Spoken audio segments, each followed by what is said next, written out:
Hey guys, it's Chris Mincola with the Mincola Group over at West USA Realty, and I'm giving you a weekly market update. I want to share some really neat numbers with you here that'll kind of break things down a little bit more for you this week and kind of look at the annual appreciation to start with. So most cities are going to be up, or the cities with the most appreciation are up over 35%. So the cities with the most appreciation are Tonopah, Coolidge, Maricopa City, and Queen Creek, along with Arizona City and Anthem. Okay, so those are the ones with the highest annual appreciation, over 35%. The ones with the fewest appreciation, again, on average, we were around 31% year over year from last year to this year.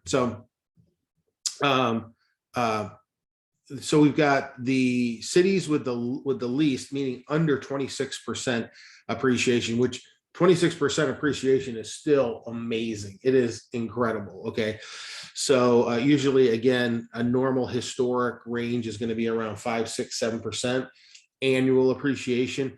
This is still just under 26%. But the cities with the least annual appreciation were Sun Lakes, Tempe, and Sun City West. But again, 26% or just under that is pretty amazing. Okay, prices have just skyrocketed.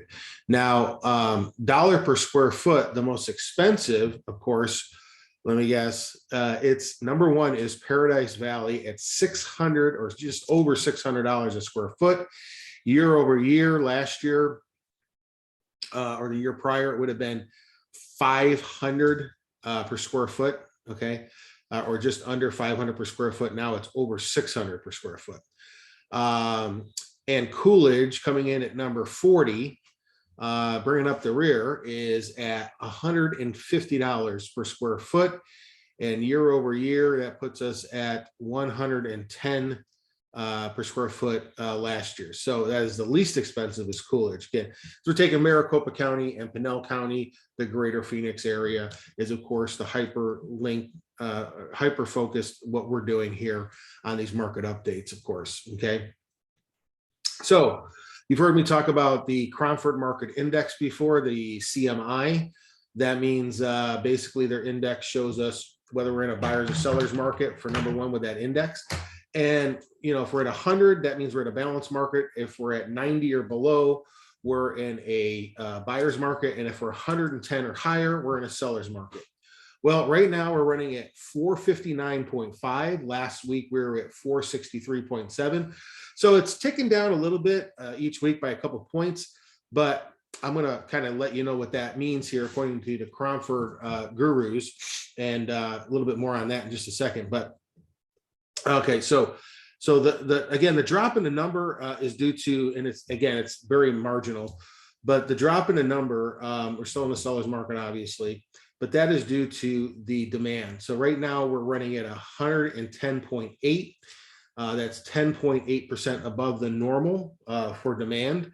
And a few weeks back, we were at 25% above. We were at around over 125. So, you know, that on that demand side. So just, you know, last week we're at 112.5. So that demand has been dropping a little bit. Part of that could be buyer fatigue. Part of it could be prices going up like crazy. I've seen some prices in the past month go up $30,000 in some areas in 1 month. It could also be the interest rates going up.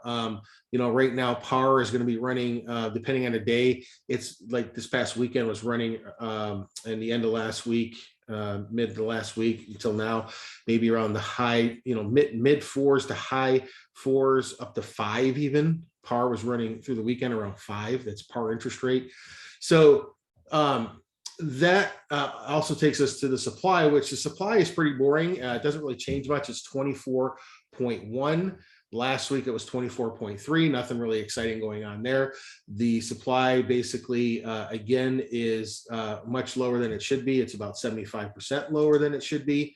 You go on the, depending on the day, you go on the, you know, MLS, may see like $4,000, $5,000, $6,000, maybe up to $8,000 supply. We really should be more around 30 to 40,000 homes on the market in a really healthy, balanced market. So we're at 30 days closed on market right now. So they're selling super fast still. 0.6 month supply. That's down from like 1.3 month supply from last week, 1.37. Our absorption rate is 162 and some change. Average list price is at 810,000 and some change. And average sales price is 578. Again, I remember when the luxury market not long ago in the last couple of years was around $500,000, and their average list to sales price ratio is 101.29. So whatever it's listing for, it's selling for that 1.29 over the list price. So the other thing to look at here is that I wanted to bring out to you is the numbers from a little while back. So if we go back to January of 2015, we were at 110 on this market index. So that was the last time we saw that, that 110 number. Okay. And that again, 100 is balanced, 110 is starting the seller's market. Okay. And then anything above that is definitely a seller's market. And November of 2010, okay, so that was 2015, we were at 110. And then November of 2010, we were at 90 on the CMI on that index. So that's where we're in a buyer's market. So 90 or below is definitely a buyer's market. Okay. So that was back in 2010, we were at 90. So here's so again, for going back to where are the numbers heading, where is this all going? What about the war? What about the inflation rates?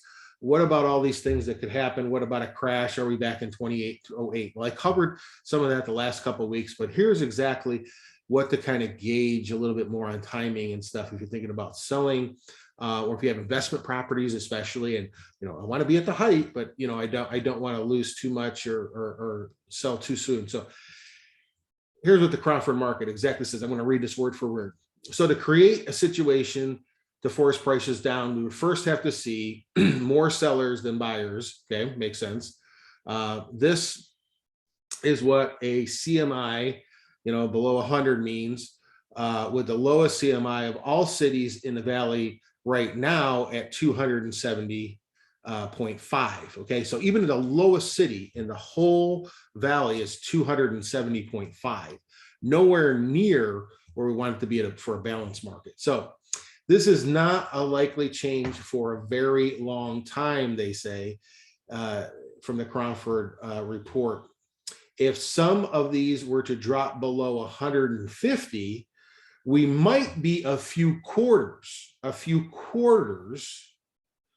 away from, so we may be a few quarters, or every 3 months is a quarter, maybe a few quarters away from prices stabilizing.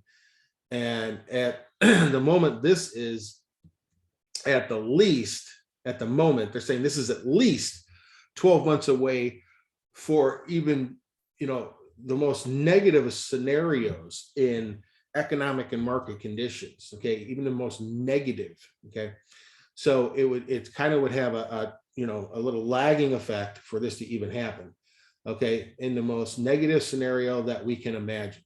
So bottom line, we have at least a year, and that's if worst case scenario, everything else in the market goes crazy and nuts. Okay, is possible. All right, so that would also be headed into the busy season. If we did a year from now, exactly a year from now, we'd be also heading into what's normally the busy season. So that would probably, in my own opinion, I'm just kind of, dovetailing off of this. And, going into the busy season, some of that would still probably carry over to higher than normal historic averages, which again would be about 5, 6, 7%. But my guess would be maybe, we started leveling off, we might be more in the realm of, I'm just guessing 9, 10, 11, 12-ish. And then when we get into, after school's back in, we may see kind of back to normal. So again, just think about what was said there. You know, we would be at least a year away. There'd be a few quarters, even in the worst of economic situations. So guys, are we in a bubble? Are we headed? That's saying if in worse economic situation, then that would happen. But are we going to head to the most, you know, to that scenario? Also, some other things to keep in mind. Again, as I mentioned before, everything is very much more heavily regulated than it used to be. You know, people are offering bonuses, can't get enough workers, all that kind of stuff in the economy, especially in Arizona with all the tech jobs moving here and healthcare jobs and all that sort of thing moving here.